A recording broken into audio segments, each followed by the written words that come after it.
Empate. O Fluminense empatou aqui no Chile com o União Espanhola por 1-1. Nonato fez o gol de empate no finalzinho. O Thiago Santos tomou um gol. E dá pra botar sim na conta dele. Ele mesmo assumiu na zona mista que tá na conta dele, que abriu o placar na reta final. O Fluminense conseguiu chegar a um empate.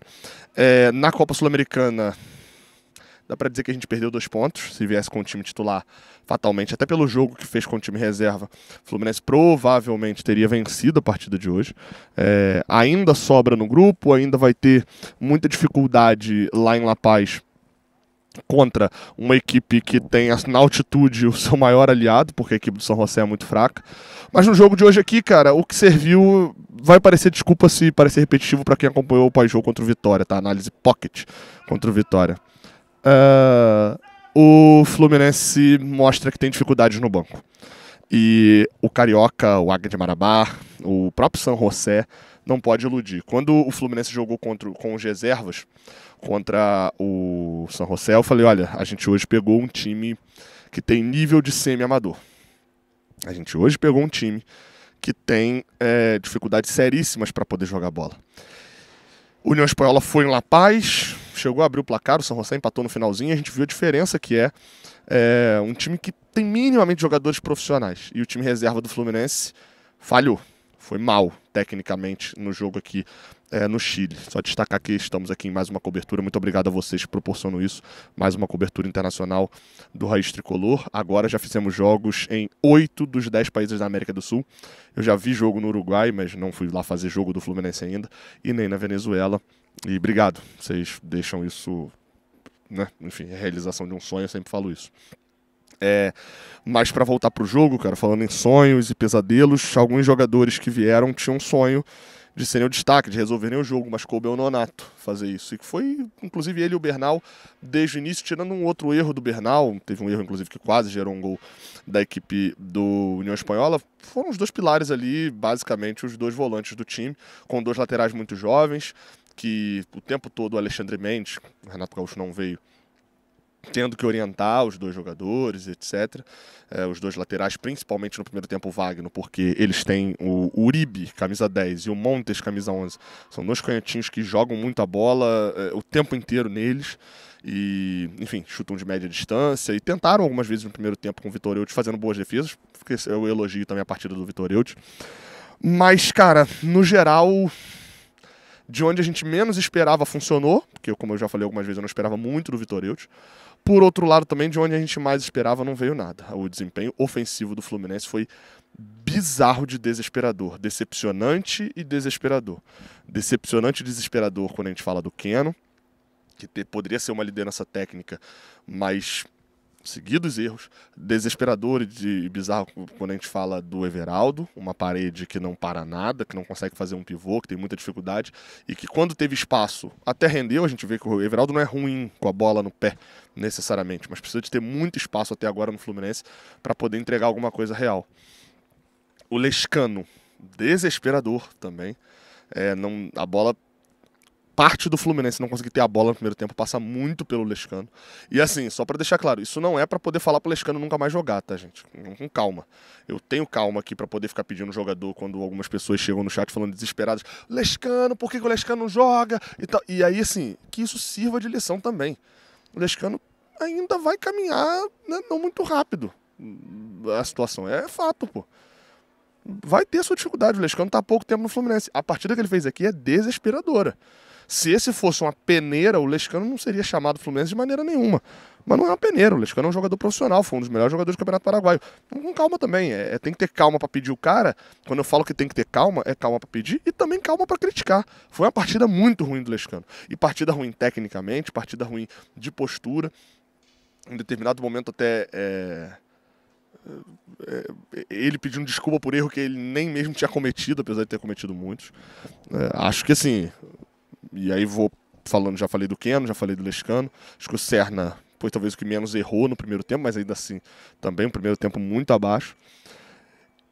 Dos quem mais ganhou pontos no jogo de hoje, a não ser o Nonato e talvez o Manuel, foi um pouquinho mais seguro na zaga além do Vitor Eudes, foram os 2 laterais que me impressionaram positivamente. Acho que o perfil do Fidelis na direita um pouquinho mais ofensivo no segundo tempo, no primeiro tempo segurando um pouquinho mais, até avançou pelo lado direito, mas obviamente é totalmente diferente você jogar contra com um time desentrosado. E o Wagner teve as suas dúvidas na marcação em determinado momento e tal, as suas dificuldades, principalmente por causa dessa dobra que eu falei agora há pouco, mas também, enfim, estava se acertando ali aos pouquinhos. O único momento em que saiu um pouco mais, acabou tomando um drible, que gerou um ataque muito perigoso da equipe do União Espanhola, mas por uma falha do Thiago Santos. Quem mais ganhou pontos no jogo de hoje foi o Canóbio. Se é que dá pra gente dizer assim. Canóbio, Lima, jogadores que não vieram para cá e que não estavam num momento muito bom, mas que a atuação dos que seriam suplentes no lugar deles inviabiliza uma pedida deles irem para o banco. Ainda sobre o jogo, vale a pena conferir as entrevistas pós-jogo, tá? Eu vou lançar vídeo aqui sobre isso. Thiago Santos botou a cara para falar sobre um erro, eu valorizo isso. Não tô querendo, né, pro cara ser titular, análise de campo é uma coisa, análise de jogador e de perfil é outra. O Thiago Santos tem um perfil que eu gosto nesse ponto. Errou, chega na zona mista, bota a cara e fala, eu já acertei e hoje eu errei, e sei que o gol foi por culpa minha mesmo, e isso acontece, eu trabalho para não acontecer, e eu valorizo esse ponto. Dito isso, hoje o Thiago Santos briga para ser a quarta opção na zaga, porque Freitas, Ignácio e Thiago Silva estão à frente. O Manuel talvez está na briga aí também, né? Agora, ainda em relação ao jogo, valorizar a partida do Nonato, tá? Em alguns momentos o Nonato e o Bernal tiveram que se desdobrar. O time do União Espanhola dá muito espaço, joga para frente, os jogadores tinham espaço para jogar hoje, isso é um fato. Que entraram no segundo tempo, enfim, o Paulo Baia, o Wesley Natan e La Vega tiveram suas oportunidades. Acho que o Wesley Natan errou mais, mas porque participou mais, né, também do jogo. O La Vega entrou um pouquinho mais por dentro, enfim. Além disso, o Gustavo Sintra entrou como lateral esquerdo, porque o Wagner sentiu estreia, né, no profissional, é outro ritmo. E eu acho que a fala do Nonato no final é que o Fluminense, até pelo roteiro do jogo, leva um ponto daqui contra a União Espanhola. A gente vai fazer uma análise com um pouco mais de calma, né, sobre o grupo, agora já com 3 rodadas concluídas, e o Fluminense termina com 7 pontos, tendo 2 jogos fora e 4 pontos. Isso pode ser encarado como algo positivo, mas é bem verdade que a gente sabe que pelo nível do grupo e pelo nível do elenco do Fluminense, eu falei, e vou repetir e vou continuar repetindo, qualquer ponto que o Fluminense perca nesse grupo, qualquer perda de ponto nesse grupo, é uma perda de ponto, sim. O Fluminense, depois, o jogo mais difícil era o Once Caldas fora de casa, e hoje ficou provado com o time reserva do Fluminense empatando o jogo. Apesar de ter ido buscar o empate só no final, ter tomado um gol no final e ter ido buscar o empate num golaço do Nonato, vale o reforço de que o Fluminense perdeu 2 pontos aqui contra a União Espanhola. Se tivesse vindo com os titulares, ganharia? Sim. Então o Fluminense trocou 2 pontos por uma semana treinando. Isso vai funcionar? Não sei. Não sei. Isso funciona a longo prazo, normalmente, funciona não de cara, mas sábado tem um clássico contra o Botafogo. E a bronca do jogo contra o Botafogo não é porque poupou aqui, não. A gente precisa ganhar o Botafogo por 2 motivos muito claros. O primeiro deles é porque a gente não ganha do Botafogo há um tempão, e já tá muito feio. É o clássico que a gente é superior em tudo, e a gente não ganha há um tempão. Então tem que acabar com essa brincadeira aí, principalmente até no Engenhão. O Fluminense precisa ganhar por causa disso. A torcida do Botafogo tá brincando que ganhar do Botafogo virou um título pro torcedor do Fluminense. E sim, virou. E tem que virar pros jogadores também tomarem vergonha na cara com isso. E segundo, a pressão de ganhar do Botafogo não é porque empatou aqui. Aqui é outra competição. Ou porque poupou durante a semana. A pressão é porque tomaram empate contra o Vitória. E, quando eu falei que ficaria talvez um pouco repetitivo, é a falta de elenco. O Fluminense toma um empate contra o Vitória com 3 jogadores falhando ali no lance. Serna, Thiago Santos e Nonato. Basicamente esses 3 que não cometem a falta. Principalmente Serna e Thiago Santos, que estão no início e no final da jogada. O Nonato também estava por ali. O Nonato hoje fez uma boa partida, se recuperou. Agora Serna e Thiago Santos, de novo, mostraram que não tem ainda, ou não sei se vão ter, um nível para a gente confiar plenamente como titular. E aí vem aquela conta, né? O elenco para jogar mais de uma competição. O Fluminense vai classificar, está com 7 pontos, o União Espanhola tem 2, é o terceiro colocado, o São José então nem se fala, tem um só, mas agora o Fluminense se colocou numa condição de que precisa ganhar em La Paz para poder chegar tranquilo na última rodada. Se ganhar em La Paz, chega na última rodada 1 ponto à frente do Once Caldas, provavelmente o Once Caldas deve ganhar os 2 jogos em casa, tranquilaço para passar em primeiro. Agora o Fluminense dentro desse grupo, se passar em segundo, está se complicando desnecessariamente.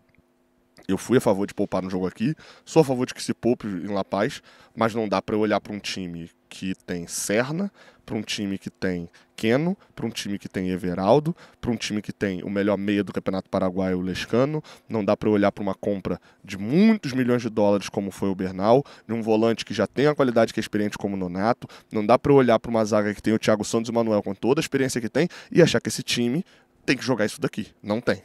Não tem. Esse time tem que jogar mais bola do que jogou aqui e vai precisar, pelo menos, ter mais pulmão lá em La Paz para vencer, porque de fato o time do San José é muito abaixo. É isso, tá? Entregando mais uma cobertura aqui do Chile. Ainda fico amanhã aqui na cidade, vou dar uma passeada também com a família. Na sexta estou voltando para o Rio, no sábado tem Botafogo e Fluminense no Engenhão. Muito obrigado por todas as mensagens, por todas as morais aí. E vamos embora. A gente continua na cobertura. Estarei lá em La Paz, estarei contra o Botafogo. O próximo jogo que eu não estou, na verdade, é a Aparecidense. Esse só o Vitor Lessa vai fazer a cobertura lá em Goiânia. Mas aonde tiver, cadê aqui? Ó, aonde tiver um jogo do Fluminense, aonde o Fluminense jogar, sempre vai ter alguém do Jornada por lá. E isso é uma forma de retribuir a vocês todo o apoio que vocês dão pra gente. Beleza? Tamo junto. Até a próxima. Calma lá que tem mais vídeos aqui ainda, tá? Valeu.